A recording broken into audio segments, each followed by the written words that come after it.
This is the 18th season of Bass Talk Live.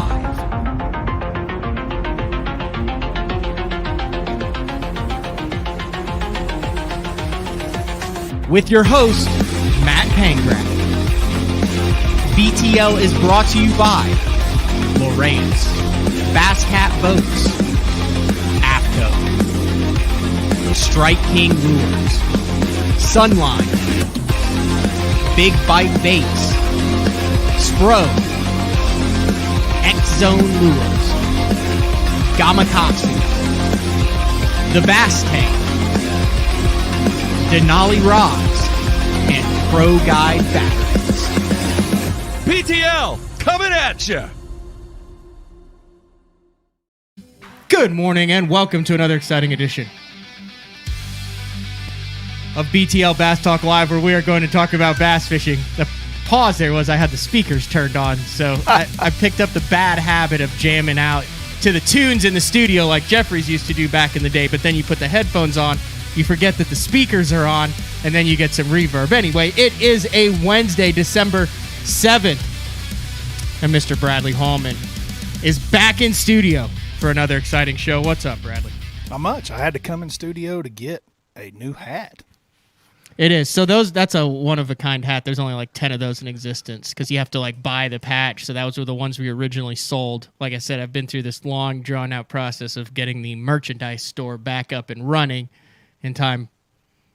Capitalism, right? For the holiday season. Well, I only had one, and it was the gray one, and right. I've worn it so much that it has the sweat ring around it. Me too, and I didn't even have any of the black ones. So when I talked, she said, we've got like 8 or 9 hats left. What do you want me to do? And I said, just send them all to me. Wow. So I've got a little stack because there's some people I need to take care of for a hat. Well, I just come in this morning. There's all this new stuff in here. I got new lid for the BTL. You had a new Beat Down Outdoors hat, and you're wearing a brand new jacket. What's up with that thing? It is. This is the Crosswinds puff jacket from AFCO. Would you like to know more details about this, Bradley? Most definitely. It is made from 100% recycled polyester. It's wind resistant. Ooh. Has a zippered chest pocket, covered elastic cuffs. But no, I ordered a bunch of this stuff, and then this was one of the new ones that they came in. But I had always wanted the puffy jacket, but with the hood. And this one has the hood. Sharp. Available in 3. It's only $119. It was like Christmas when I came in this morning. Yeah, it is a bunch of new stuff, but this is probably my new favorite jacket from AFCO. Understandably. And I feel like at $119 is pretty reasonable. I have AFCO something favorite too, but I've had it a while. Have you ordered any of the new AFCO stuff? You're an AFCO guy at all, or do you just go with what you like that's comfortable, then when someone sends you something new, then you wear it? It is so bad. I don't think I've ordered anything in 2 years. And someone was like, "How do you not order?" And I'm like, "Well, we go to enough functions and different things that they're handing stuff out, and so I go home with a new sweatshirt and I go home with a new hoodie, and so my closet's full of AFCO clothing." Because I called Matt before I put a order in, and I say, "Hey, anything I need to wait on? Anything new coming out?" And he was like, "Hey, this Crosswind puff jacket is going to be legit." So I waited for it, and then I got 2 colors actually. Well, this AFCO coffee cup is legit. I don't even know where it came from. Like, do you have one of these? That's not an AFCO coffee cup. That's just an AFCO sticker on it. That was mine. I don't think so, Bubba. Are you sure? Because it came out of my kitchen cabinet, and it's Boomer Sooner Red. The T's missing. It is. It's AFCO now. American Fishing Company. I don't know where it came from. Anyway. You think it was yours? No, it had to be yours. Is there any other stickers on there? No, that's it. And I don't know where it came from. There's not a blue diamond one on the back of it? No. Okay, I have one that's that same red, but it's got a blue diamond AFCO deal on the back of it. I don't know, but I like it. All right. Today's show, this is what I want to do. So I got fired up this morning, Bradley, on the way in, and I was listening to Danny and Dusty in the Morning, which is my favorite show / podcast about college football. Listen to it for an hour to 2 hours every morning. Like, I wake up to have it on at 6, and they're talking about the Heisman. Obviously, Hendon Hooker got left out of the Heisman. You had C.J. Stroud in. You have the quarterback for Georgia that got in, and then Hooker should not have been left out. No, and then you've got the top two. Caleb obviously. Williams. And did Duggan make it? Yeah, he's 1-2. Max Duggan and Caleb Williams. Hooker should have made it. Right. But it got me thinking, and they were talking, then they were talking about the snubs and everything, and they were talking about it, and it led me to the comparison with bass fishing. This is what I want to go into this for like a long portion of the show, if you're good with that. Because we've talked about Elite Series and plans and sponsors and all that. I'm tired of that. I want to talk about some bass fishing stuff. So you wanna look at the Heisman of bass fishing for the year. Well, yeah. So I want to go into. So we used to have the Team BZ Awards where we had like first and second team. Jeffrey's got them like a plaque and everything. Right. But I know that Bass Fan has like the world rankings or not world. I don't know what do they call them? Let me check that. They have the rankings, the Bass Fan world rankings. And it's Jacob Wheeler. It's been Jacob Wheeler. It is Jacob Wheeler. Their top 10 is Jacob Wheeler, Michael Neal, Dustin Connell, Ott Defoe, Justin Lucas, Chris Johnson, Alton Jones Jr., Brandon Polinick, Lester, Alton Jones Sr. And it's got numbers, and there's all sorts of different ways. We all have looked at those rankings for 15 to 20 years, and there has always been some discrepancy. But right? that's guys on different tours. You can't get it all out by numbers. There needs to be a human element involved. Would you agree with that? I 100% agree. And that's what makes it great to talk about. But we have had some incredible years in professional bass fishing in 2022 on a number of different fronts, right? You have BPTs and Opens and Elite Series and pro circuits and dominant guys and guys who didn't win but came out of nowhere and had just record number of top 10s. And so it got me thinking, here's what I want to do. I want to do our Heisman, I don't want to say like, what would you call it? MVP. It'd be MVP, the most valuable. But you can't use the same. Okay, let's go through the criteria for MVP or MVP. What is the criteria for MVP in your opinion? You have to be the most valuable guy to your team. Okay, but this isn't a team. This is an individual deal. Well, so then I wanted to go with like man of the year. It could be the most valuable to the circuit or circuits at which they are a part of, because some of these other wins or performances should count positively or negatively. So if a guy has, say it's a BPT guy, and he wins one on the pro circuit, he should get credit for that. The same as an Elite Series guy should get credit for an Open. Right. That's because all it's the whole year. It's their body of work as a whole. So, like, if you look at Major League Baseball, the rules for voting for MVP, which is on a team, which is a little different than individual, actual value of a player to his team, that is strength of offense and defense, number of games played, general character, disposition, loyalty, and effort. And it says then that former winners are eligible and members of the committee may vote for more than one member of a team. So those are kind of the things but then you go to like man of the year in football, and there's soccer, and there's different criteria. So for if we put the criteria into bass fishing, number of tournaments fished should count. Okay. And it shouldn't affect you negatively if you fish 20 of them and you have a couple of bad ones, because you have more opportunities to have bad ones. Right? Correct. Number of events fished against field size. 100%. I'm literally writing this down. We're making this list now as to what you find important. Wins. Wins, without a shadow of a doubt, is a bumper. Do you put wins first, or what do you put number one? Wins or championship wins? Championship wins. So championship wins. But we don't have any championships as of... Yeah, there's a 2022 Red Crest and a 2022 Toyota Series champ and a 2022 Opens champ and Keith Poche and a 2022 Classic champ. Okay. All right. And Jason Christie. All right. You're right. So championship wins. Yes.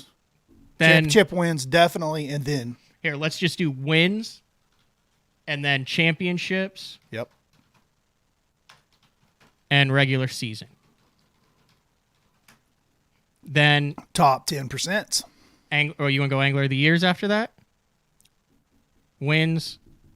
Angler of the Year's probably got to go above. It's at least got to go above wins. Okay. but not championships. It's in between. Okay. And if there's a lot of people that would argue, especially pro anglers, that the AOY should be on top, but it's not on top. Not in my mind. Okay.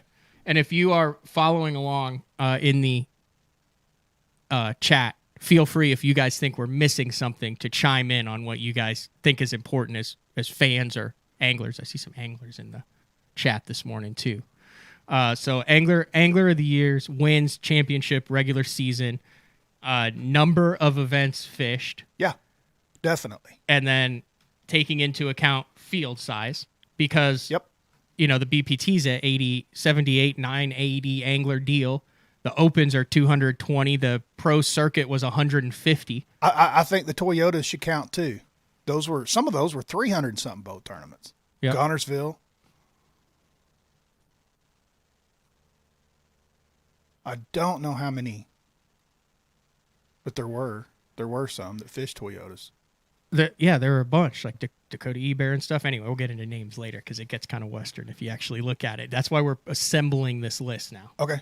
Angler of the Year titles. Wins, championships, regular season, number of events fished against field size. I would think that top 10 finishes top 10 finishes go above number of events fished. Yes. Number of events fished is going to be lower on the criteria as far as points scored, but yearly earnings then goes under top 10s. Because, dude, there's guys that have won $750,000, and that's a very successful season. And even if they only had one or two key tournaments, that jumps them up. Yes. And back to AOY, not only should AOY matter, but AOY standings should matter.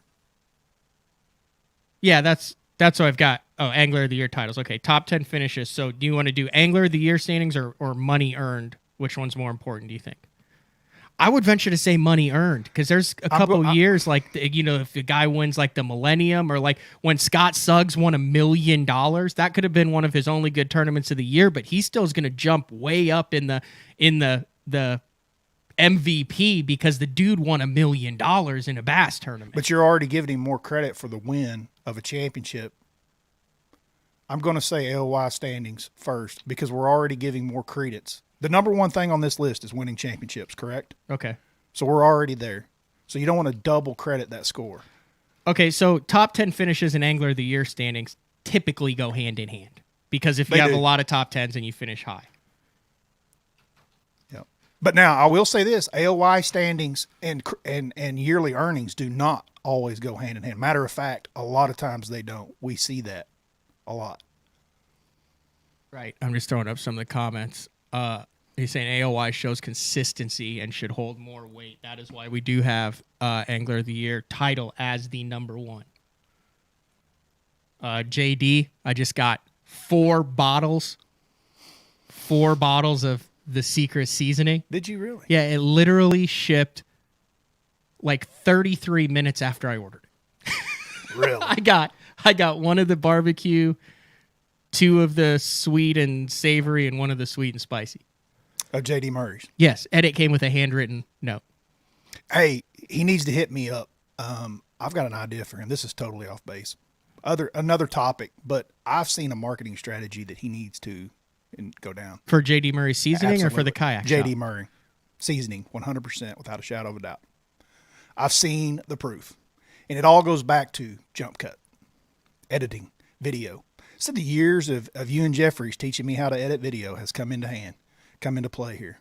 Yeah, I definitely. A matter of fact, I'm going to start playing with it for bass fishing for my social media jump cuts. Sorry, I went way out. No, that's fine. We'll go squirrel. I saw a squirrel. I like it. But yes, JD needs to reach out to me for the JD Murray. He did that deal with us. Was that 2 years ago or last year? 2 years ago. 2 years ago. Anyway, and he sent us some free ones, and we kind of promoted some of it. Yep. But we're not doing anything with it. And I legitimately was out of it and was like, I need more of this. So I saw he had like a sale. The bottles were on sale. So I actually had this year. We 5. cooked with it out of my box my kitchen box that I travel with. You were like, "Oh my God, you still got some of this?" And I was like, "Yeah, dude, it never comes out except for when we're on the road." Well, see, I use it like every day. I legitimately use it every day. Like I spent like $60 on it for 4 bottles. Right. It was well worth it. Right. Side note. We have Angler of the Year titles. We are discussing MVP criteria across everybody who cast at a professional level this year. Mm-hmm. Angler of the Year titles, wins, championships, regular season, top 10 finishes, Angler of the Year standings, money earned, number of events fished against the field size. I think you have to throw an impact on the bass fishing industry / angler community, because I think if they're getting people involved in fishing, if they have like Bobby Lane wins Red Crest and then just has the Bobby Lane Cup with all those kids down, like that's valuable. That's valuable to the sport. That's adding value to it. All right. Jacob Wheeler does the same thing. All Look right. at what Polinick does with his social media. Okay. So how do you want to word that? So value added to industry. It would have to be value added outside of tournaments. How about that? So it could include social media. It could include high school camps. It could include.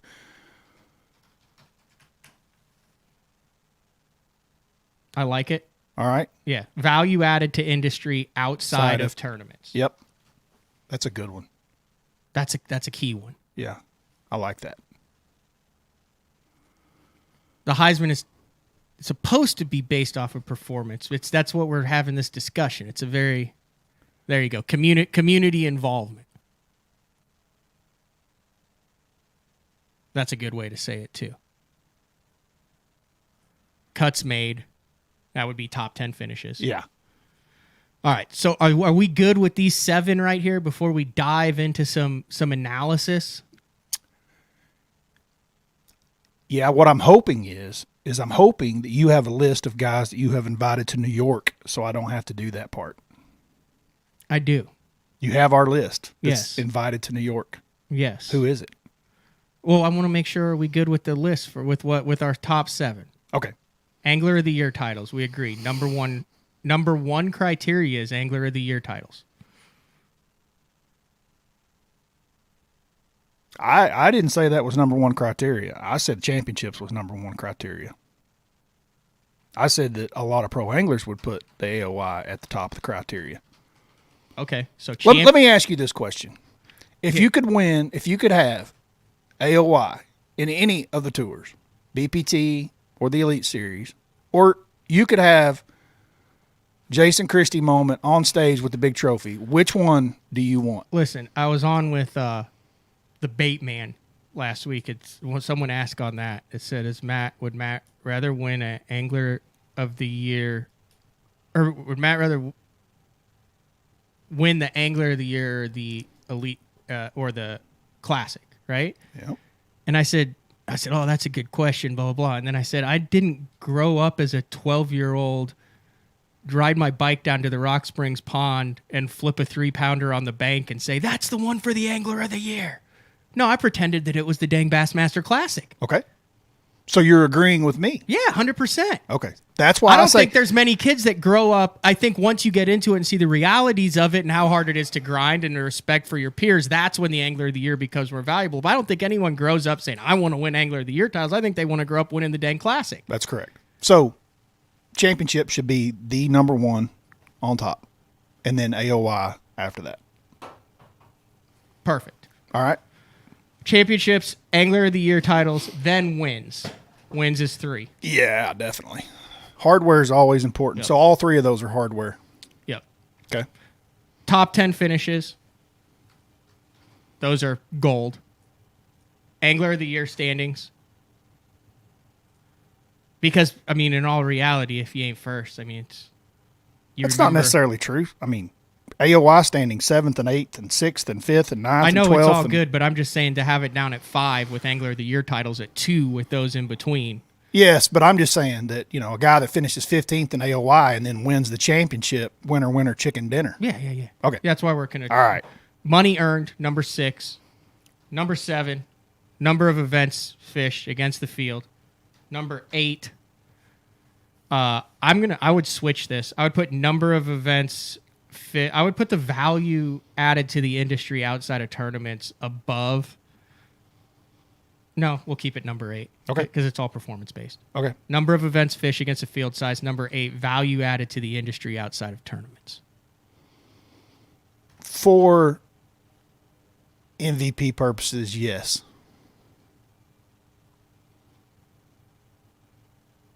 I like this list a lot. This is interesting. All right. So we have our 8 things. This is for the MVP, the most valuable player, the player of the year, the overall arching angler of the year, encompassing every single. Is that cartoon poster over there supposed to be you on the bottom? Yeah, freaking out. It doesn't even look like you. That's because I've pointed out. It does look like well, Jeffries. I've pointed out in the past months I've gained about 30 pounds this year. So I've got You look 60 pounds heavier in that cartoon. Have your viewers ever seen that poster before? Yeah, I've got one up in the new studio. It's badass. Can I show it off right now? Yeah. Okay, let me go get it. Duck. So you go into the camera. Another squirrel. Okay. I think it looks like it was maybe done in advance of my drastic.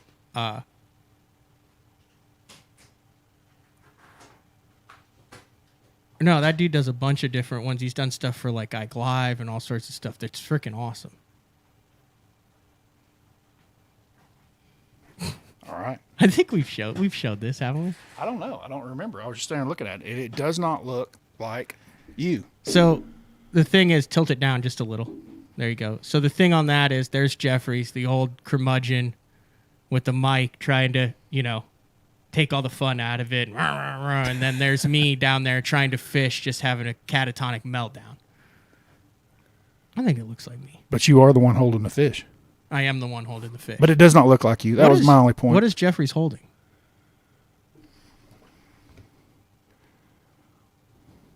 That's a good question. Oh, he has a bass.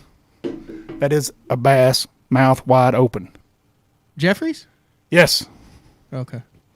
Very I must interesting. have caught it and let him hold it. All right. Yeah, anyway, sorry. Yeah, they're talking about that added value to the industry outside of tournaments is kind of like the Walter Payton Man of the Year award. Yeah. I know in marketing in our industry that would be a higher criteria in those guys' eyes, right? The true MVP should be valuable on and off the water. I agree. That's because that's why we're here. That's why we're here. That's why it's one of the eight Yep. bullet points. Yep. Dude, I don't think you could come up with a better list than that. It's pretty good. Pretty good. All right. So you want to see who's invited to Moore, Oklahoma? I'm really excited to hear who is coming to. Is it Moore, Oklahoma? Well, that's where we're doing this show right now. So Yeah. I mean, I guess that's new. Where would be the stump? Who's invited to the stump? That would be a great place to have it, wouldn't it? Yeah. I can't think of a better place than the Stump. So To have it's either the Stump or Hemp Hill, Texas. One of the two. that's like one and the same. It's got to be the stump. Okay. The ceremony's at the stump for the MVP of professional bass fishing in 2022. Can you imagine the amount of ribeyes sold at that event, along with whiskey? They would run low on whiskey.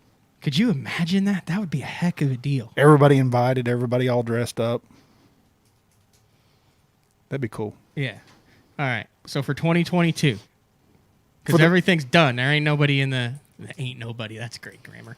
There isn't anybody fishing the team series on Hartwell, which, I'm twitching. I didn't realize that team series was on Hartwell. I should have made it. I think you should go to commercial first before you announce. That way I can at least okay. see the... How many are we doing? Are we keeping it to a number because it can't just be like No, 10? it's just like the Heisman. It some years it's 3 guys, some years it's 5, some years there may be 7. I don't know that the Heisman's ever had 7, but they've definitely been 5 deep. All right.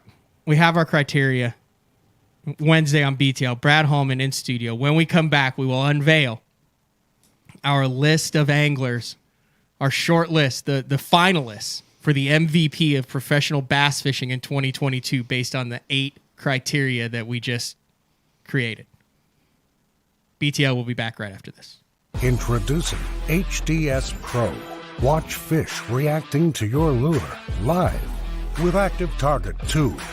Get game-changing clarity in the megahertz range with the new Active Imaging HD sonar. Find the richest fishing spots with C-Maps charts. Take full control of your boat with the ultimate fishing system. HDS Pro. The more you see, the more you catch. The new Puma STS has been redesigned from the ground up. With the angler, design, function, and performance in mind, nothing on this new offering was compromised, and the only thing carried over from the previous version is the name. Based on the Soft Touch series hull that started with the flagship Jaguar, this new model is nimble and performs incredibly well at all speeds with either a 250 or 300 horsepower engine. Featuring a new 96-inch wide-body footprint, this hull measures out at 20 foot 7 inches in length. Industry-leading design coupled with tournament-winning performance. The Puma STS from Basscat. Feel the rush.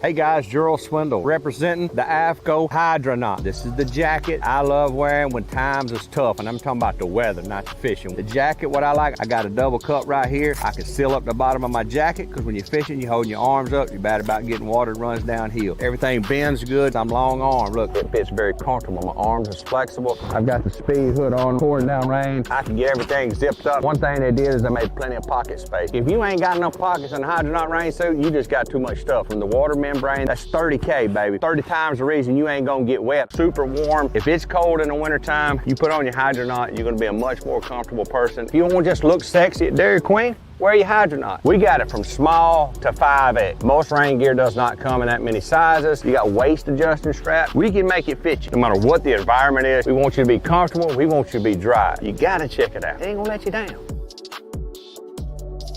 The KVD 100 jerkbait. 15 different colors. A perfect combination of roll, wiggle, and flash. Increased castability. 3D eyes. Premium black nickel hooks. KVD. Tie one on. Striking lures. Elite Series Pro Daryl Gleason here. My Pro Guide batteries keep me going on those long tournament days and long practice days. Always plenty of juice, never fail. The best part about Pro Guide batteries, it's the people behind the company. They have over 40 years experience in the battery business, keeping all of us fishermen out on the water longer, catching more fish. Check them out at ProGuideBatteries.com. What's up, Bass Talk Live fans? Brandon Polnick here. And ever since I won a couple Bassmaster Elite Series events on X-Zone Lures, I've been getting a bunch of questions of what makes them so special and different. And really, the truth is, it's in the details. The little details, things like no cheap fillers in their plastic. That gives you more lifelike action, more realistic and vibrant colors. But don't just take my word for it. Go to www.xzonelures.com and check them out for yourself. Are you looking to install your own fishing electronics? Well, the Bass Tank is here to help you. The solution is the Bass Tank Power Harness. It takes the guesswork out of installation. No more voltage issues or interference. Designed by an engineer so that you can get professional results right there in your own garage. Installation done right with the help of the Bass Tank Power Harness. You can feel confident knowing that your installation was done right. The Bass Tank Power Harness. Give us a call or order yours today at thebasstank.com. All right, welcome back, BTL, on a Wednesday. Bradley Hallman in studio. And we are taking a deep dive into who we believe the MVP of professional bass fishing in 2022 is. Prior to the break, the 8 criteria for this: championships, Angler of the Year titles, wins, top 10 finishes, AOY standings, money earned, number of events fished against the field, and value added to the industry outside of tournaments. There are people on here that disagree with us. What are you looking at? Comments. The comments are right there. I know, but you have control of scrolling. Here, I have the control. Which ones do you want me to put up? Well, Ken Duke says the Classic has never been easier to win. And so, therefore, this is the argument. Who therefore, said that? Nate Wilson. AOY. See, you can't find it, but I'm in control over here. I argue that I would start with how many Classics has Ken Duke won. as an argument. He said, just ask Ken Duke. I know, because Ken has obviously made the comment that the Classic is easier to win now than ever. AOY, that's because I disagree. AOY is, okay, Nate said AOY is harder than championships. It means you have what it takes to stick around. Classic has never been easier to win. Just ask Ken Duke. Well, Ken Duke's not here. I don't. Has he said that on the show? I don't know. I don't think the Classic will ever be easy to win. It's definitely not easy to qualify for. No. The I'm toughest just tournament basing, to qualify for. I'm basing it off of there's been a lot of guys through the years that have qualified for many Classics, but have never won anything, not even regional tournaments. But then there's also guys who qualify for a lot of Classics and won multiple. 100%. What Ken Duke, it's all flooding back to me now. What Ken Duke is saying is, statistically, if you look at it, the Classic field is 3 days as opposed to 4, and there's roughly 50 anglers in it as opposed to 100 or more. Oh, I 100% agree with this argument. So it is the easiest tournament to win. If you take the outside circumstances out of it, then it should be the easiest. But also then you could counter that by saying those 50 that are in it are better than the fields that you've been fishing against because of how they qualify. Not only are they better, they're all shooting for one thing, right? Just what you said. What is second place? Winning's everything. So everyone in that field, whereas opposed to other tournaments, guys are still concerned about points, cash and checks. There's other criteria involved, but at the Classic, they're only shooting for one thing. All 50 guys trying to win. But I do agree with 50 guys, 3 days. I've always felt this way. In the spring, pre-spawn, generally speaking, it would be an easier derby to win. All right, so let's start then by compiling our list. Pull up Word here because I'm making notes on all this stuff. I think obviously right off the hop, you got to add the two guys, the Angler of the Years, you got to add the Angler of the Years on both tours. So Jacob Wheeler on the BPT side. You have the list. And Brandon Polinick. Okay. Like I said, this is the part I don't want to pick. Okay. This is the list of people that are invited. I am also going to back up Brandon Polinick with multiple winner, and we can go in for each guy after this why, but I think Brandon Lester gets an invite to this. Second in the AOY? Yes. Absolutely. Winner of an Open. Absolutely. Winner of a Bassmaster Elite Series. I like it. Only guy to cash a check in every single Elite Series event this year. Wow. He gets an invite to the stump. That is a very hard thing to do. Checks in every event. Remember when McClellan was like the only guy standing one year? We were in California Delta, and he was on year 2. And like the closest guy to him was 4 or 5 tournaments away from cashing a check at every event. Yes. Next is Michael Neal. Bass Pro Tour, Angler of the Year, fished both the BPT, he's the Pro Circuit Angler of the Year. Fished both the BPTs and the Invitationals, and after we get this list, we can go back through the stats. We might circle back to Michael Neal here, Bradley. I got a feeling. I'm not kidding. Jacob Wheeler, Brandon Polinick, Brandon Lester, Michael Neal, and then there's 2 more that I'm going to throw in here. I'm going to throw Dakota Ebear in this year. Okay. Crazy stats on Dakota Ebear. Little tweak here, little tweak there, and the dude wins like 6 tournaments in 2022. He won 0. Had the potential to legitimately win like 10 at all different levels across everything. It's insane when you have him on, when you look at the number of top 10 finishes that he had. Money earned. He checks a ton of boxes off on this list of the 8 criteria that we're going with. Cool story about him. Can I back up and tell a little inside story? Yeah, I got to do a little bit of research here. So. What year was it, the Costa Championship, that you top 10 that Andrew Upshaw won? 2019. Okay. 2019. Dakota's probably, 22 years old at the time. Not very old. He ended up in the house with us at that event. I'd never roomed with him before. Was perfectly aware of who he was from on the FLW Tour. He's a Texas guy, spends a lot of time at Rayburn, Toledo. Kind of a Louisiana guy too, right? Yeah. You have some Louisiana? Yep. Maybe he's from Louisiana originally. He's right there on the border somewhere. Anyway, new guy in the house, Castledine, Upshaw, myself, and him. And E-Bear, I come in the first day of practice in the evening, and E-Bear's already there. And I can smell the grill burning. Oh. Yeah. Oh, you already like this guy. And he has got steaks on the grill. And I'm like, I'm liking this guy. And I cracked the grill open, and he's got 2 little bitty steaks on it. Uh-oh. And I was like, what's that? And he's like, yeah, I went to the store, man. I was hungry. I got some steaks. I was like, didn't get them for the house. I said, son, it's not how it works around here. You can't show up without No, steaks. so we rode him all week about him cooking his 2 steaks. But that was the time frame in 19 when we were discussing the purchase of FLW by MLF and trying to decide what we were all going to do and what was best for our own interests.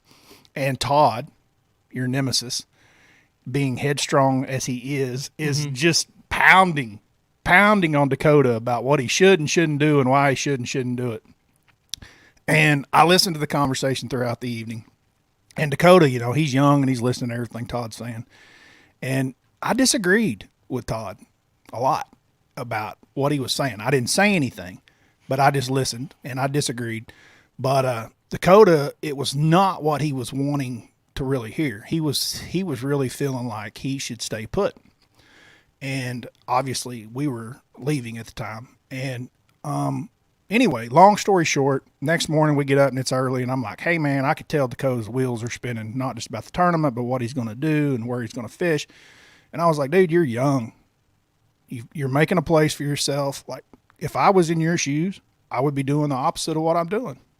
I really would. And to see him progress and come along like he has, dude, has been extremely impressive. Extremely impressive. I agree. And he's taken some lumps through the years, just like everybody has. But that kid works. He works hard. He works really hard. I was really proud of him. Anyway, backstory on Dakota. All right. I wonder if he still brings 2 steaks to the house he's staying in. Yeah. You're over there focused on what you're doing. You're not listening to me. Now, obviously, okay. So the list then, I'm on the list here, right? Jacob Wheeler, Brandon Polinick, Brandon Lester, Michael Neal, Dakota Ebear, and then, without a doubt, Dustin Connell. Those are your 3. Chris Johnston have a shot of making this list? An invite?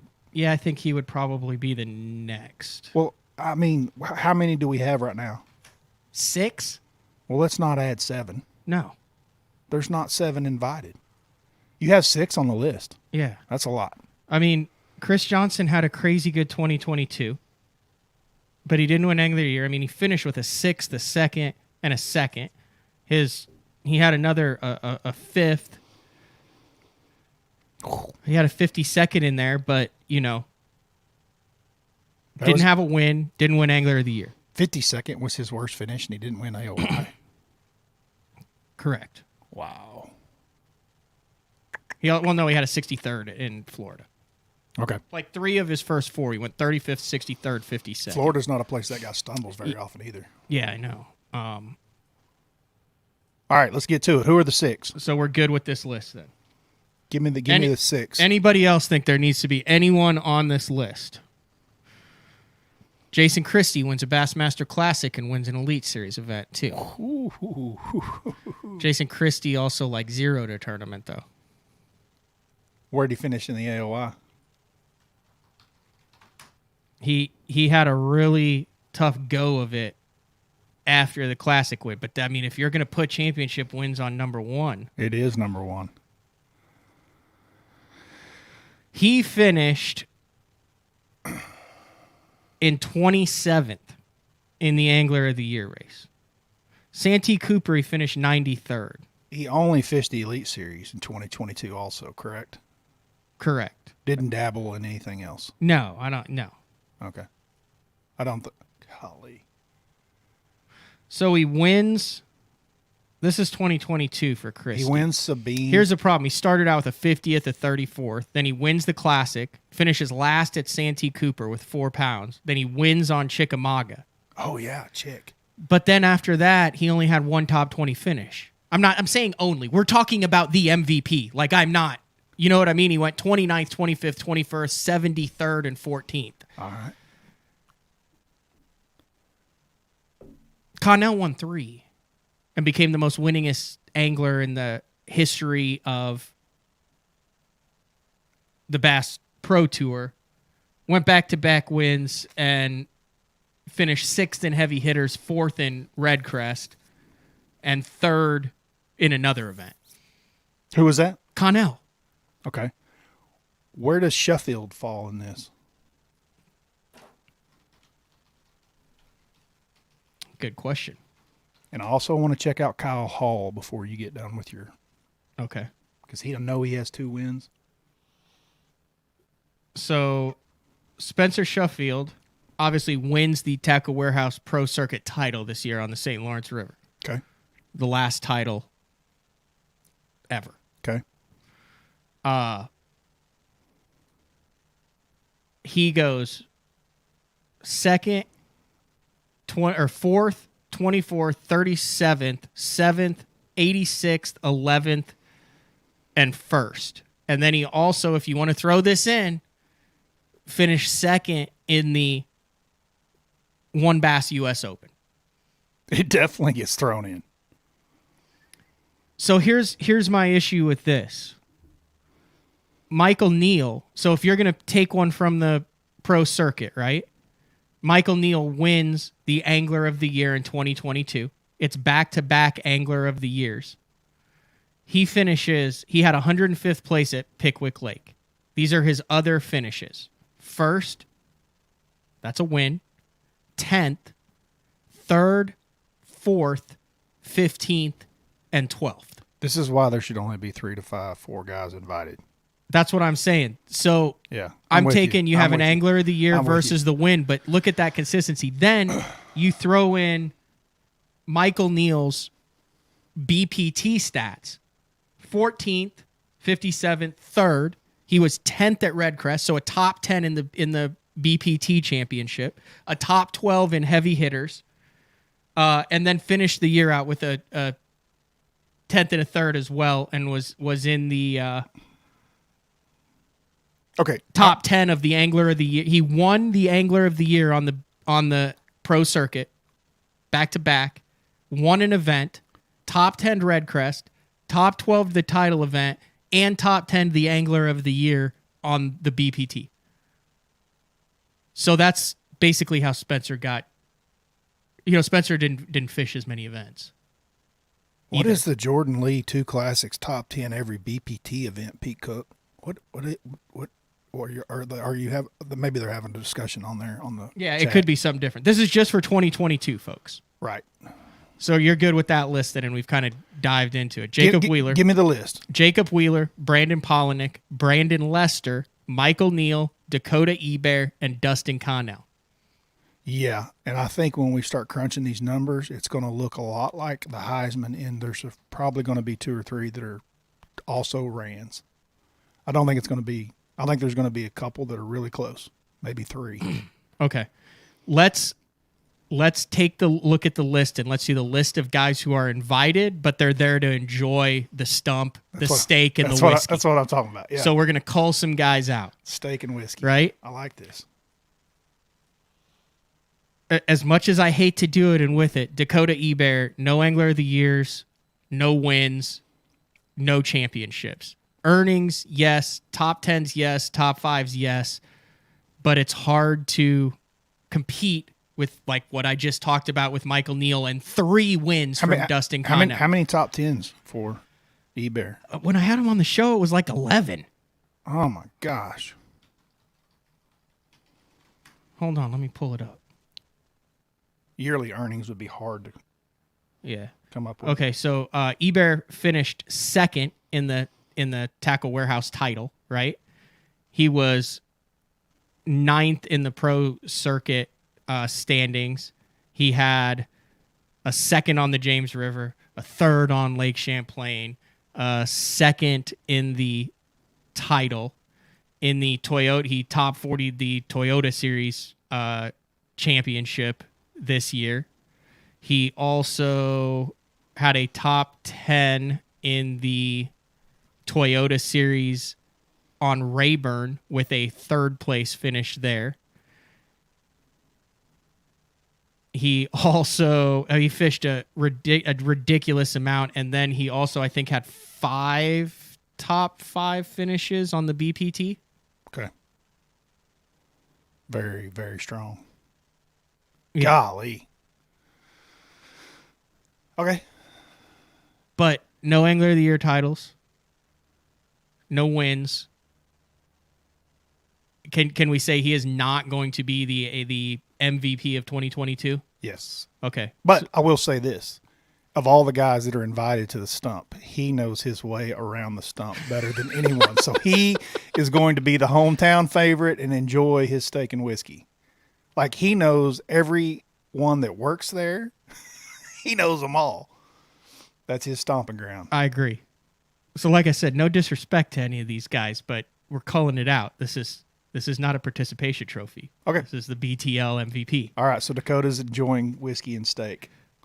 As much as I hate to do it, I gotta put Brandon Lester in that group too. Now, sentimentally, I think that, Lester had been doing this. He was probably the best guy out there, and I don't count Chris Zaldain as having won a full field Elite Series event.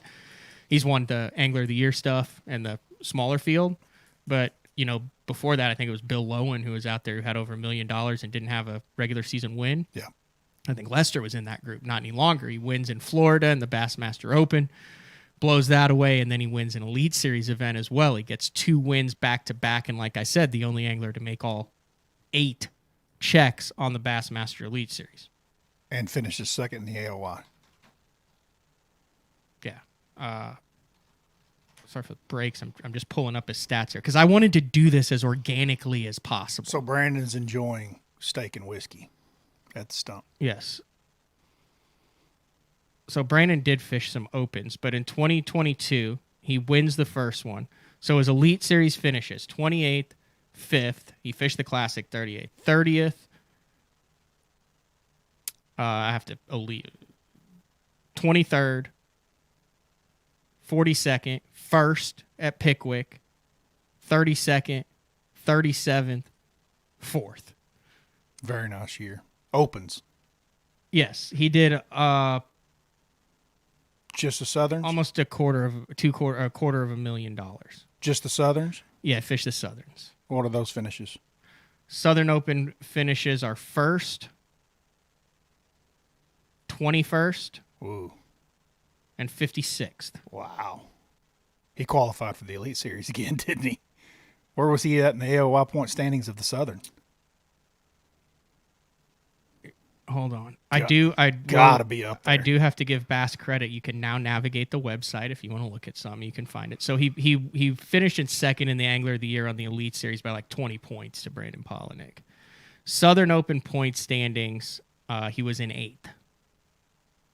He finished 1st, 21st, and 52nd and was not going to qualify. Yeah, that's right, because it's the 50-point deal. Correct. Golly, that sounds like... Ugh. Corey Weaver Outdoor says pulling Lester out is a crime. Guys, there were 80 on the BPT, 100 on the Elite Series, 150 on the Pro Circuit this year. We're also throwing in Toyotas and Opens. Yeah. And he's in the top 5.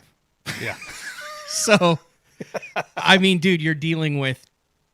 Well, we'll show the list that we have after that. But you're good with? I'm good with Brandon Lester I'm good with Brandon joining Dakota Ebar at the bar, but asking for a sweet tea in all likelihood. Yeah. All right. So now we have 4. We have Jacob Wheeler, Brandon Polinick, Michael Neal, and Dustin Connell. Only one bass guy left. There is only one. There were only 2 bass guys, but see, I don't know how that worked. That's the list we came up with. Yeah. I was fine with that list. Are you good with that list? Yeah. I was fine with that list. There's more tournaments on the MLS side, too. Yeah. Yeah. All right, let's go. This is fun. Who do you want to tackle next? We have to eliminate 3 of these guys, Brad. Let's go Dustin Connell. We may not eliminate. Let's just go down the stats. All right. Dustin Connell, 3 Bass Pro Tour wins. Good God.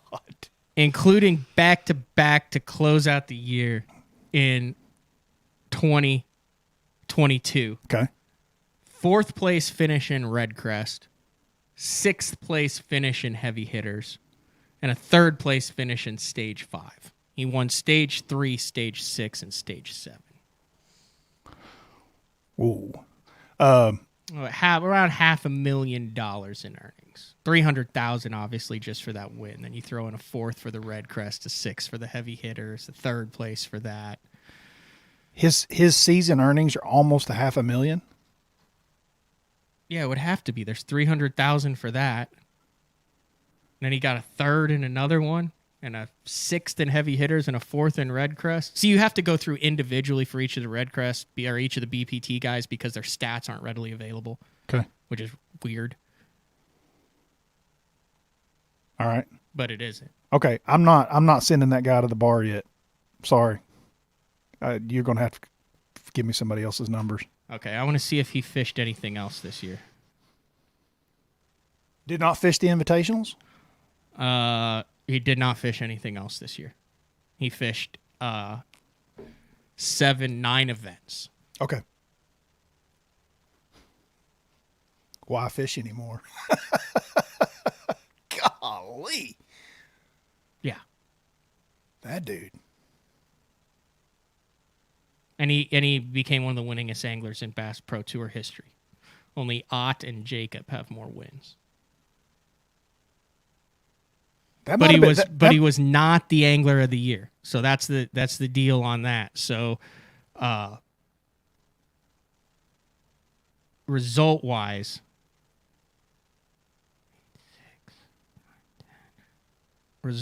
circuits. He has to be the No, I think he tanked a couple.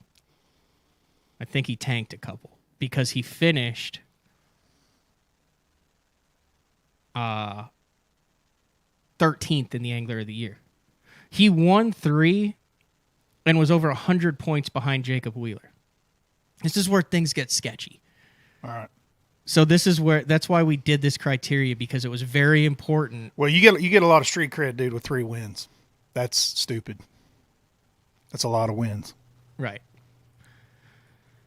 All right. I kind of went over Michael Neal. Let's do Michael Neal next. Like I said, I went over what Michael Neal did. Michael Neal just won. He went back to back. Now we're just taking 2022, but he won the Pro Circuit Angler of the Year.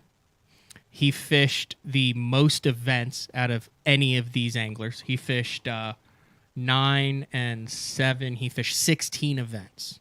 Okay.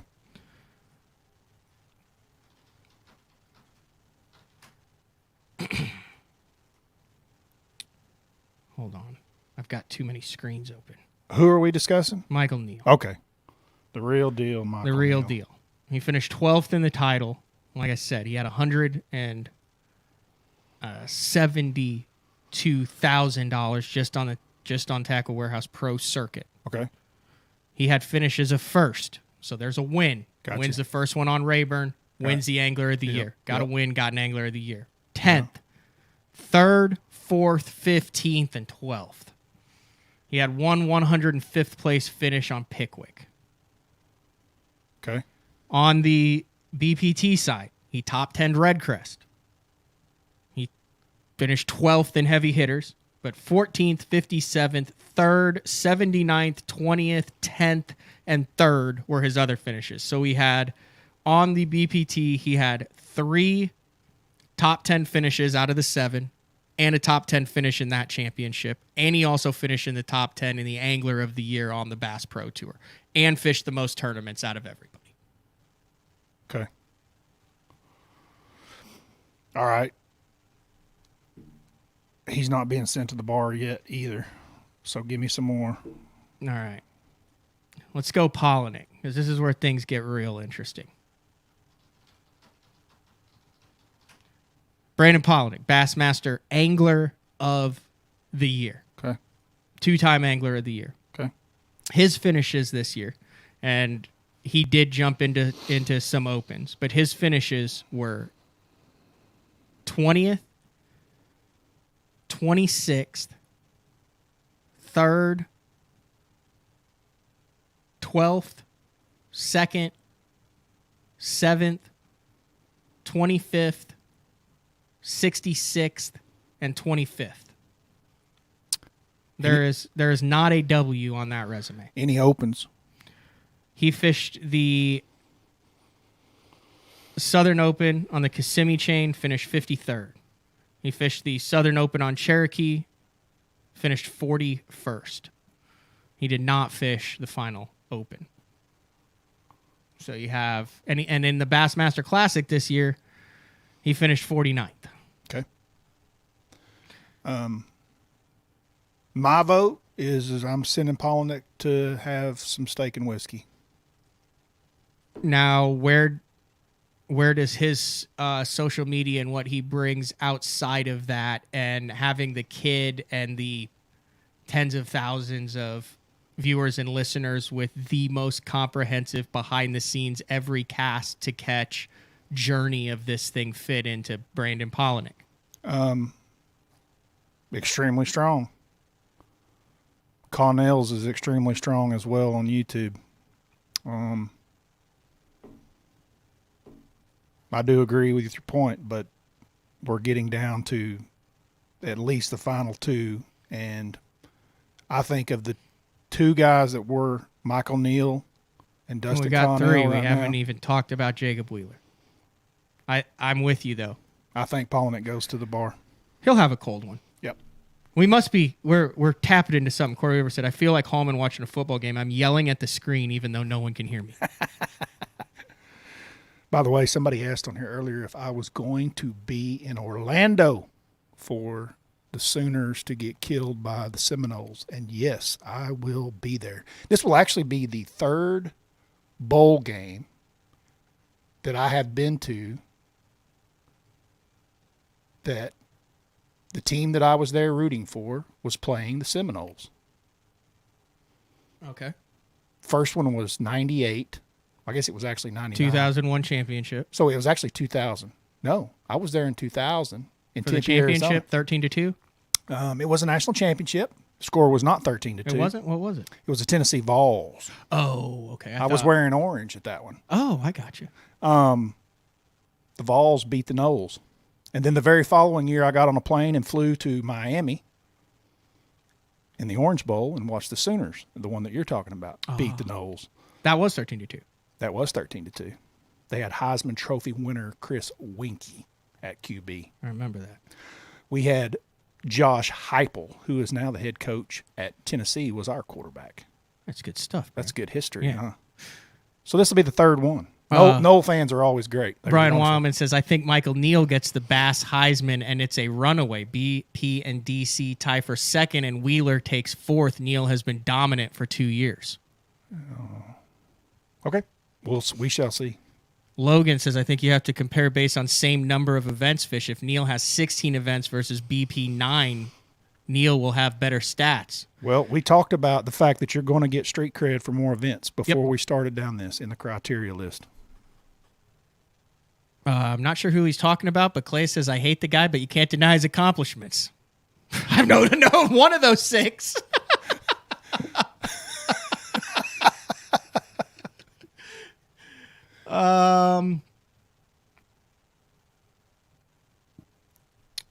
Corey Weaver. He's got a vote for Connell.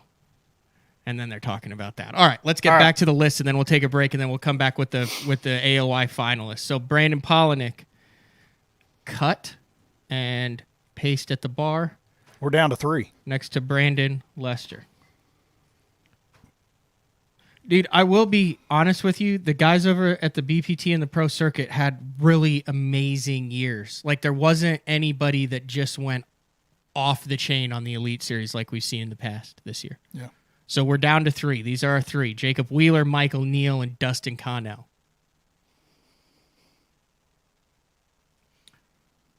Let's take a break. Have we gone through that? No, we got to go through with Jacob Wheeler. We got through Jacob Wheeler stats. So Wheeler didn't win a tournament this year. But he did win Angler of the Year, and he never finished below 11th. Never. Not once. That was his worst finish. Yeah. The entire season. 11th. Well, that will get you AOI. That's how you beat a guy that wins 3 tournaments. Yeah. Golly. He did not fish any other events. He also has a massive high school and college event. He also has an incredible presence on YouTube. Got it all. Wow. Hold on, let me pull up the stats for Wheeler here. Results. No, circuit. Bass Pro Tour standings. Wheeler made $212,000 on the BPT this year. Okay. He had 529 Angler of the Year points. This is in 7 events, mind you. 7. So there's less room for separation. Jordan Lee finished in second with 459. Golly. That is a 70-point win in the Angler of the Year race. That's a lot. His standings. How far is Jordan Lee in front of third place in the points? 30 points. Okay. He's 70 in front. Yes, he is 100 points. He's 99.5 points ahead of third place in the Angler of the Year race. Alan Jones had 429.5 points. Jacob Wheeler had 529 points. Okay. Point taken. To put that in. All right. Results. Starting on the first one. He finished 7th in stage 1. He finished 3rd in stage 2. He finished 3rd at Redcrest. He finished, oh my gosh, I have to scroll. Heavy hitters? Where was he in heavy hitters? I don't see him at heavy. Oh, he finished 19th at heavy hitters. That was a specialty event. That's why it didn't count as a regular one. Okay. Stage 4, he finished 5th. Stage 5, he finished in 2nd. Stage 6, he finished in 2nd. And stage 7, he finished in 11th. 6 top 10s. 6 consecutive top 10s and a top 5 at Redcrest. Yeah. But no wins. Mm-hmm. But AOI. But AOY. All right. Let's go to break. Let's go to break. When we come back, we'll narrow it down. We'll have to send one more guy to the bar. Dakota Ebert's plastered by now. He's been sitting there for a while at the stump. What we're doing is the MVP of bass fishing, the Heisman Trophy for bass fishing For 2022. Except instead of sending him to New York, we're sending him to the stump at Sam Rayburn for the trophy presentation. We started with 6. We've narrowed it down to 3. We'll get to 2 when we come back. BTL on a Wednesday. We will be back right after this. Have you considered purchasing new electronics for your rig? The type of mounts you choose to protect your investment should be part of the decision-making process. No matter if you prefer 1, 2, or 3 graphs up front, Beatdown Outdoors has a solution for you. Adjustable, versatile, rigid, and made in the USA.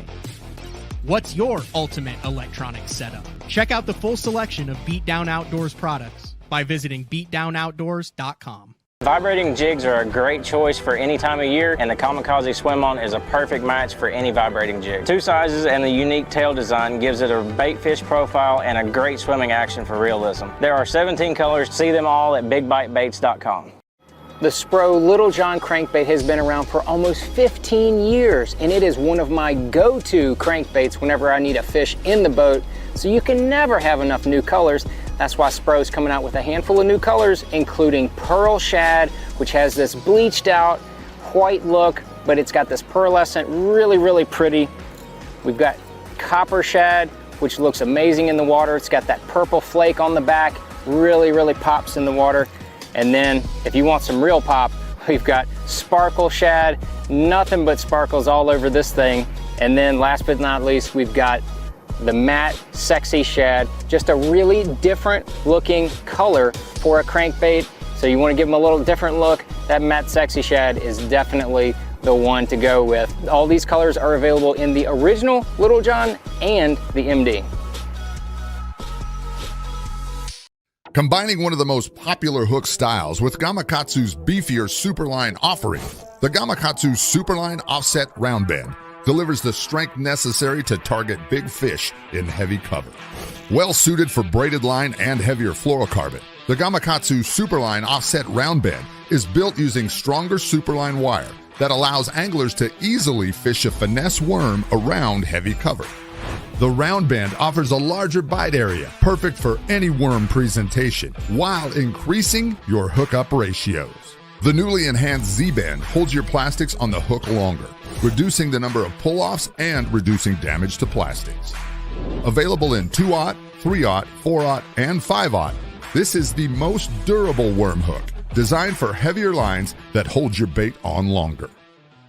The new Android series is the peak of the Denali lineup and offers the ultimate Denali experience. The Android series features 36-ton multi-directional graphite combined with interlock blank technology for added strength. Each rod is outfitted with Royal titanium guides that will not fail. The blank is fitted into an easy-touch, soft-feel EVA foam grip with exposed blank reel seat. This all allows the Android to transmit every movement of your bait and even the most subtle bites. The Android series is the finest rod Denali has ever made and offers an angler the ultimate fishing experience with a limited lifetime warranty. See the full lineup of Android rods at denalirods.com. All right, welcome back, BTL, on a Wednesday with the man Bradley Hallman in studio talking about the Heisman Trophy winner of bass fishing for 2022. We had our 6 guys. We got it down to 3. We brought him to the stump on the shores of Sam Rayburn. And I said I would open up the phone lines. It has been a very spirited discussion on the instant message. Now, we're about to narrow this down to 2. Right now, the final 3 are Dustin Connell, Michael Neal, and Jacob Wheeler, and we've just given our case for all 3 of those. If you would like to hit up the Sunline hotline before we cut and crown, that number is 405-253-5543. Go ahead and call in now if you think we've snubbed someone, if you think there should be someone on that list, if you think we cut someone we weren't supposed to cut, or if you want to make your case for either Wheeler, Neal, or Connell. Do you know which direction this is going to go? Because I legit didn't go through any of this till the show because I wanted it to be a natural reaction on how we paired. I have no idea, and I really don't. And when I started, I'll throw this out there. I mean, when I started, I thought, well, it's going to be Wheeler hands down. But we made our criteria list, and I think that's how we get to. We both thought that criteria list was strong. Yes. Right. Yes. So I think it's time we pull that thing out. And I don't know that we're going to get down to a final 2. Okay, we got a call coming in. Let's work on these 3. Thanks for calling into BTL with Matt and Brad. Who are we talking with? Colin. Hello. Colin? Hello? Yes. Yes. Colin. Yes, Colin. All right, Colin. You got a question, comment, thoughts on this? My comment was I had to go with Jacob Wheeler's number 1, and then Michael Neal's number 2, and Dustin Connell's number 3. That was my take. Okay. And Wheeler is number 1 in your book. Why? because he never had one bad event all year. With an 11th, that's the lowest finish, and that schedule, everywhere from Texas to up north, not falling once is pretty impressive. All right, that's a valid point. We haven't talked about that. Are we punishing guys for low finishes? Michael Neal had a 105th place finish, Brad. It's a triple-digit finish. He also fished more events. He also fished twice as many events. Correct. All right. Thanks for the call. I appreciate it.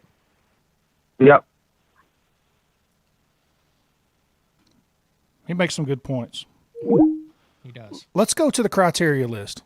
Pull that sucker out. What's number 1 on the criteria list?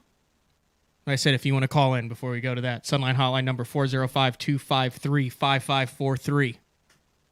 Number 1 is championships. All right, so let's start there. Let's start at championships Well, of our 3 guys. We don't have any championships because we don't have Christy or Bob. But we do have Michael Neal. No, we don't have Michael Neal either. What do you mean we don't have Michael Neal? We don't have any of these 3 did not win the championship. Okay, so I need a pen and paper. There you go. Thanks, sir. So none of those 3 anglers won the chain. We don't have Spencer Sheffield, we don't have Bob Lane, and we don't have Jason Christie.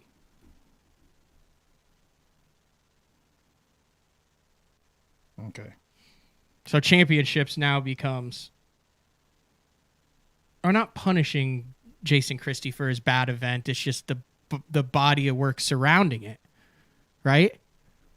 Correct. He won. He had a championship, but I mean, dude, you're dealing with guys who never finished below 11th and won Angler of the Year. Correct. You're dealing with the guy who won 3 events, 2 back-to-back, and you're dealing with the guy who won Angler of the Year, won an event,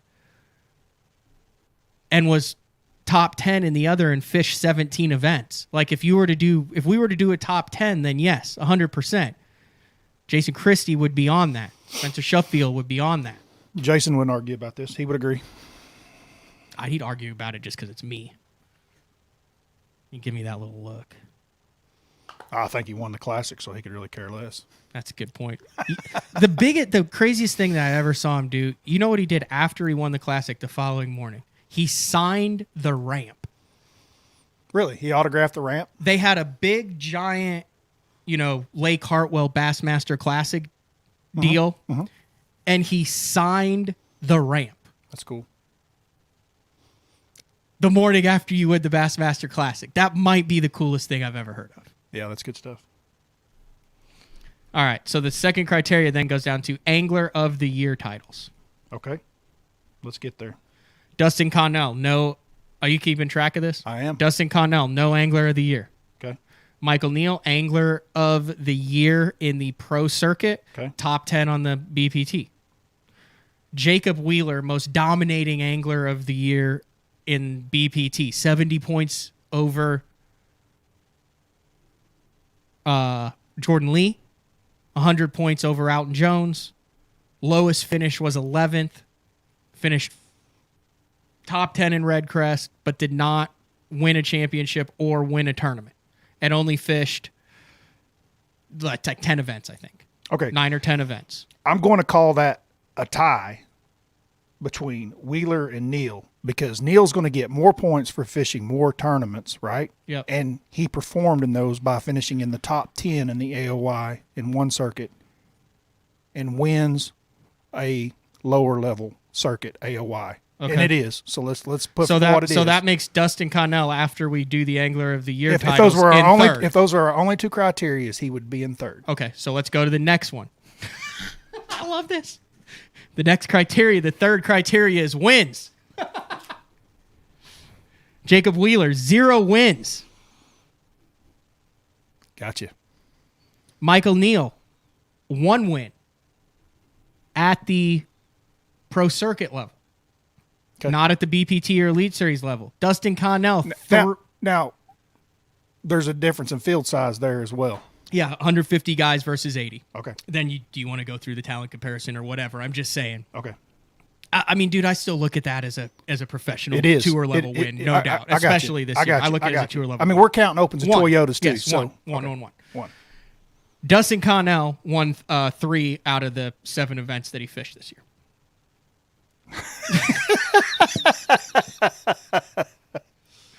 All right. Okay. All right. Wow. He won 42% of the Bass Pro Tour events in 2022. And that's all he fished. That's all he fished. All right. Okay. So Neil with a win, Connell with 3 wins, and Wheeler with a couple of seconds. No wins. All right. 4th criteria. Where are you ranking them after this then? Because you had Connell in 3rd, but Connell can't have 3 wins if that's our 3rd most important, and the other 2 combined for 1.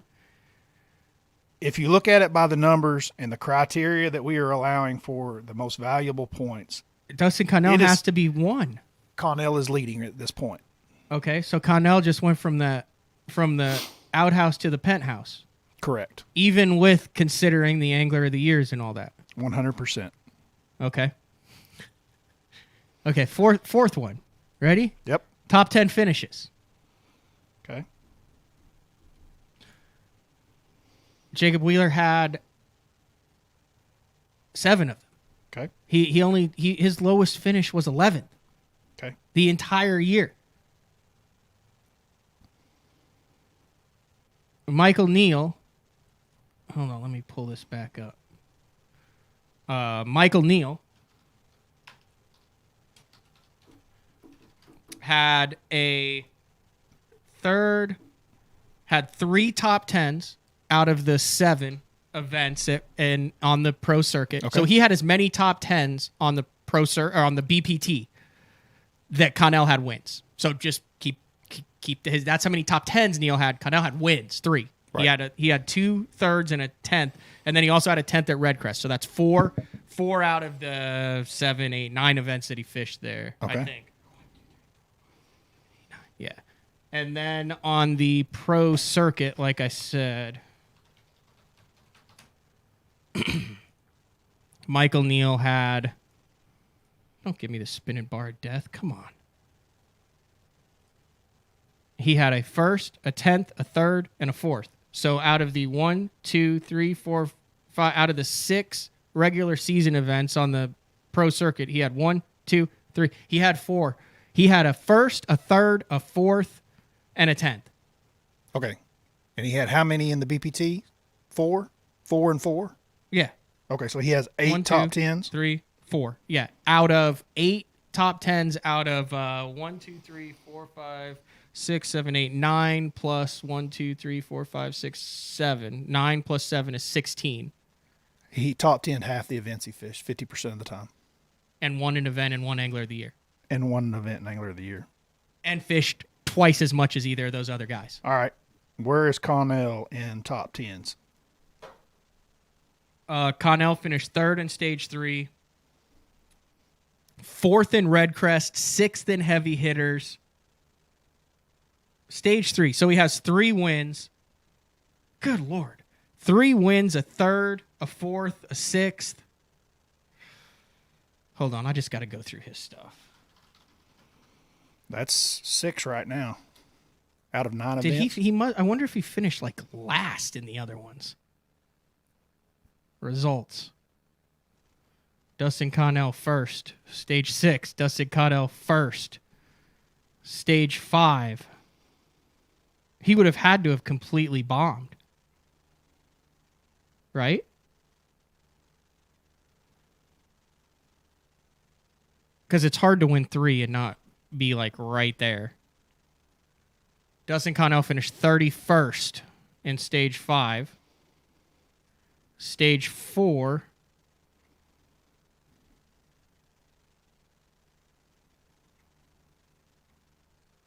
Stage 4, he finished 77th out of 79, out of 80. 77th out of 80. He only got 3 points in stage 4. Okay.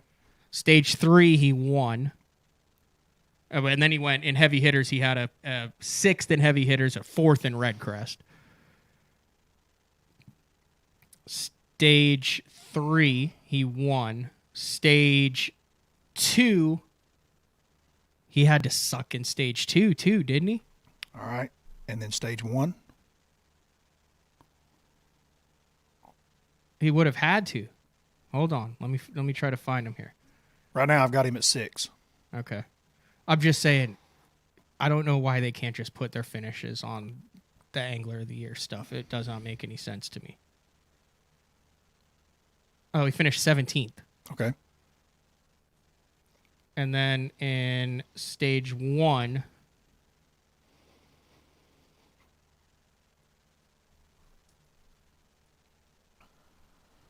he finished 61st. Okay. So that's how you win 3 and don't compete for the Angler of the Year, I guess. He had a 61st and a 77th. Okay, so our top 10s are not going to count as much criteria-wise as championships, AOYs, and wins, but they're still 4th on the list.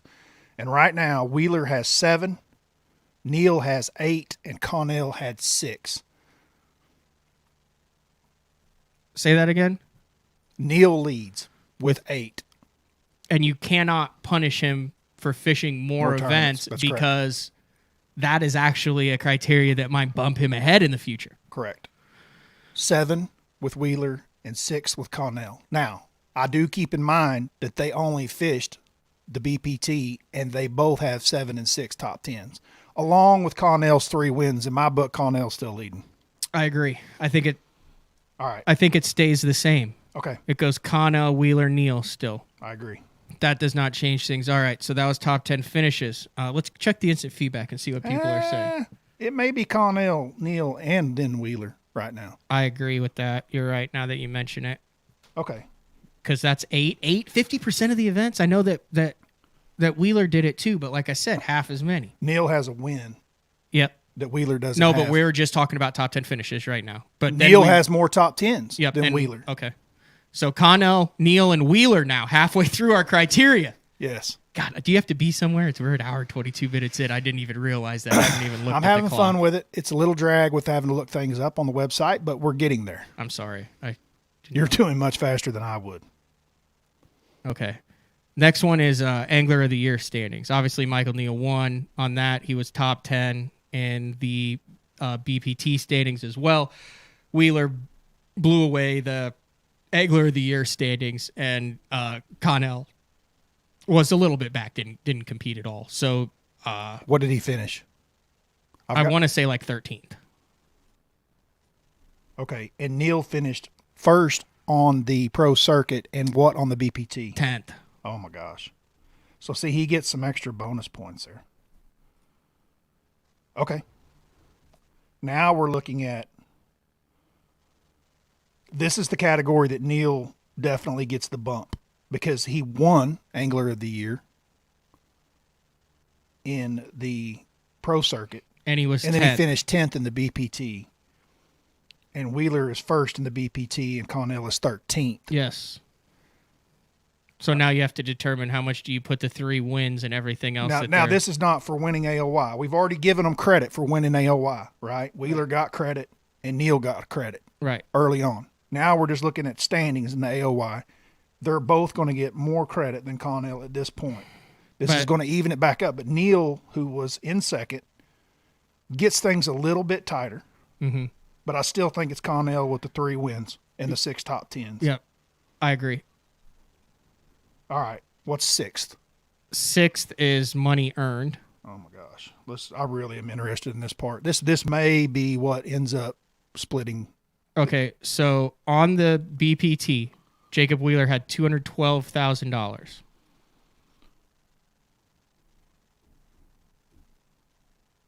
Okay. What happened to our screen up there? Oh, I just pulled it. There you go. Okay.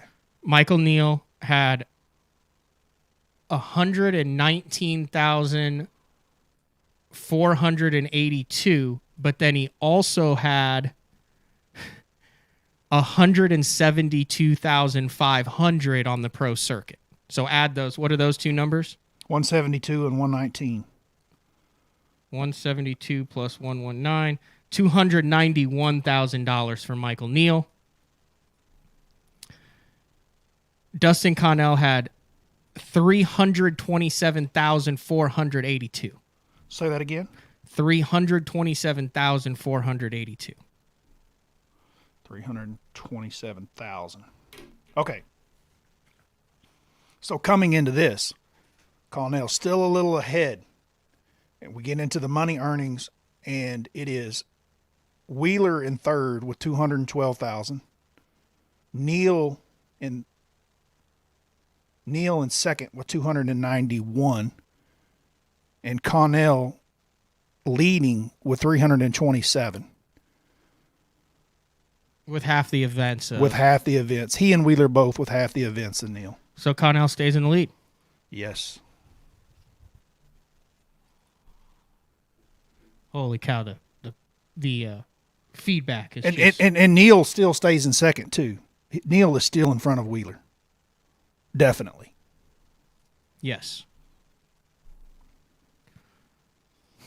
So the next one then is number of events fished, and against a field size.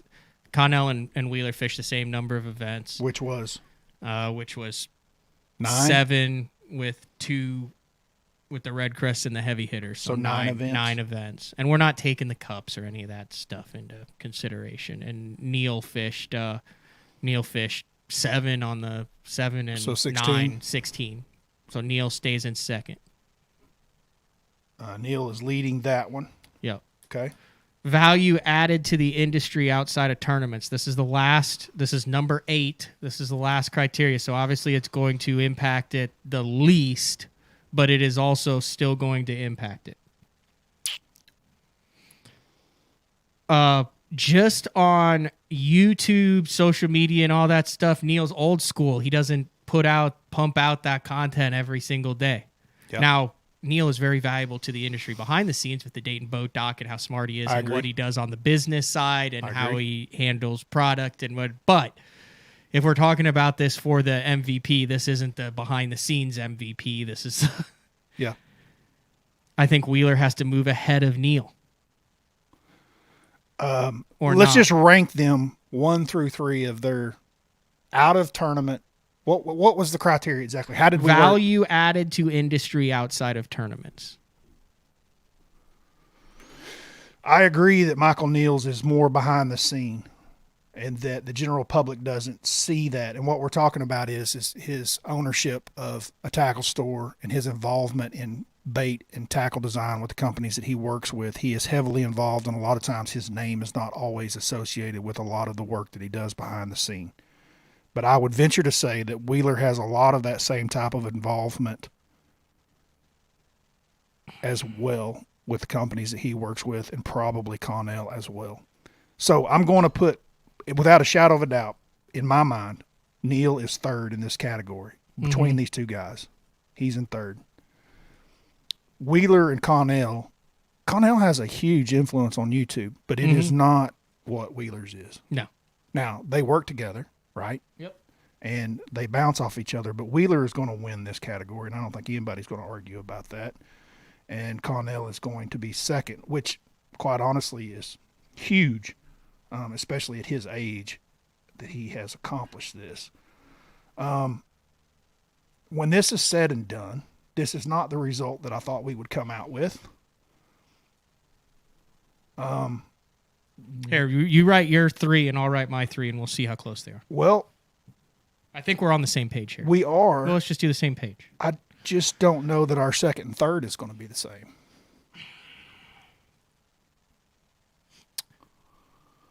Okay, we'll start on 3, 2, 1. We'll start at third. In third, I've got Jacob Wheeler.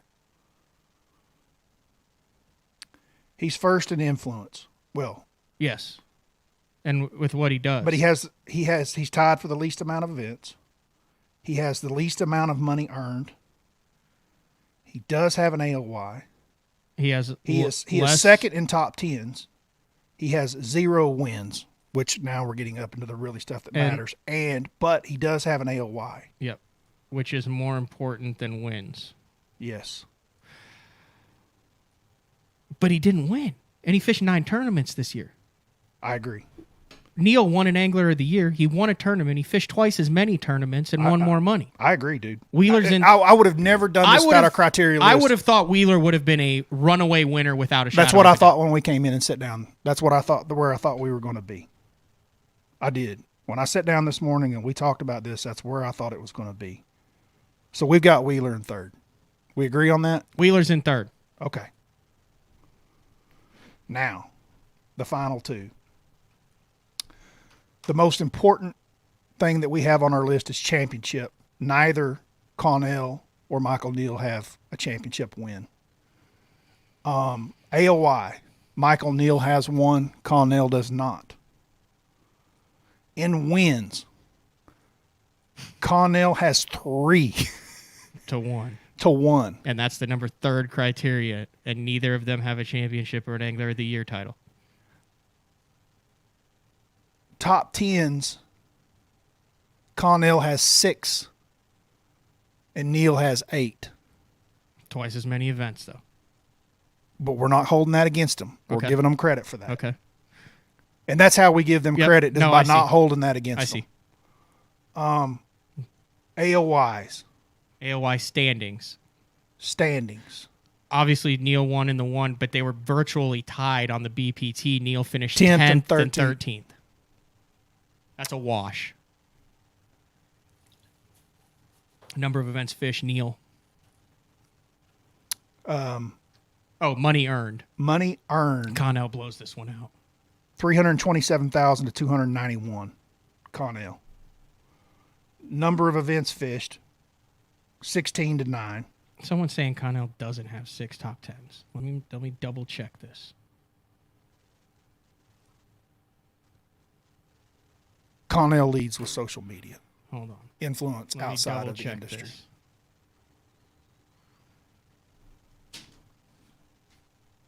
Stage 3 was first. 2022 Red Crest, he was 4th.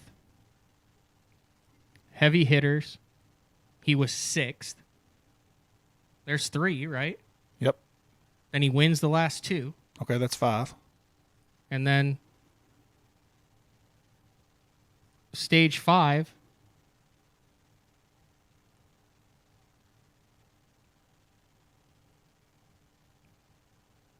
I don't know. I had him in 3rd. He's got 5. That's my fault. He's got That 5, may be my not fault. 6. Okay. No, I said he had 6. He has 5. He finished 31st in that one. My bad. Okay. 5. Thank you for definitely. Thank you for pointing that out. Thank you for clearing that up. So he has 5 top 10s to 8. All right, let's start from the beginning once more because this is getting closer. Championships, neither of them have a Nobody championship. has a championship. Angler of the Year title, Michael Neal has a pro circuit. Michael Neal's leading. Wins 3-1, Connell 3 BPTs versus 1 pro circuit. That puts Connell in the front. Top 10 finishes, 8 Michael Neal between pro circuit and BPT events, and 5 for Dustin Connell in 9 events. Oh my gosh. AOY standings virtually tied. The ones that they compare, Michael Neal was 10th, Connell was 13th. He obviously won the Angler of the I don't Year know on that the that's a other side. tie. Michael Neal gets a 1st and a 10th. He beat him in head-to-head competition and outside of conference play. Yep. Money earned, Connell gets the nod on that one. Yes. Number of events fished against the field size, Michael Neal. Michael Neal gets it. Value added to the industry outside of tournaments, Connell gets it. So what are the check marks? Because that's basically how it comes down to. And well, because the top 2 check marks don't matter, so the most integral checkpoint between these two is wins. That's the number 1. Here's a problem with our criteria list that you said was the greatest criteria list of all time. It is an even number of criterias. So we could potentially just go down and check mark.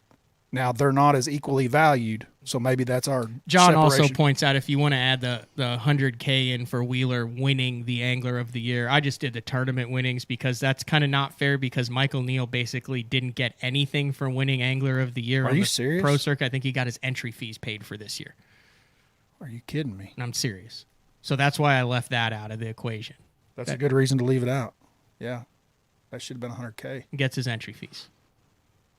And with that $100K, if he would have won, it would have put him ahead of Connell in earnings if he had paid that, but would not put Wheeler in front. Wheeler would still be behind Connell in season earnings. Even with another 100K. Even with another $100K. Not by much, but 15,000 or so. 15,000 exactly, actually.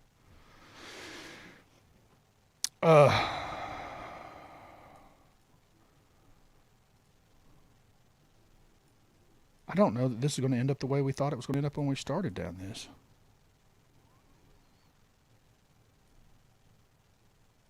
I don't know what to do. What are the check marks? Put the check marks. That's what I'm doing. Who gets wins? I'm just who gets wins? That's one. We have 8 criterias. Let me tell you this. We have 8 criterias, and Connell wins 3 of the criterias, whereas Neil wins 3. Because the top 2 don't. Oh, no, he wins 4. Angler of the Year titles. Yes. 1, 2, 3, 4, 5. No. 4. 4. He wins 4. 3 to 4 because neither of them won the championships. That's correct. And the most heavily weighted one, Neil wins, AOI. Now, the next most heavily weighted is wins, and Connell is 2 to 1 on him. 2 to 1. I mean, he's got 3, and he's got 1.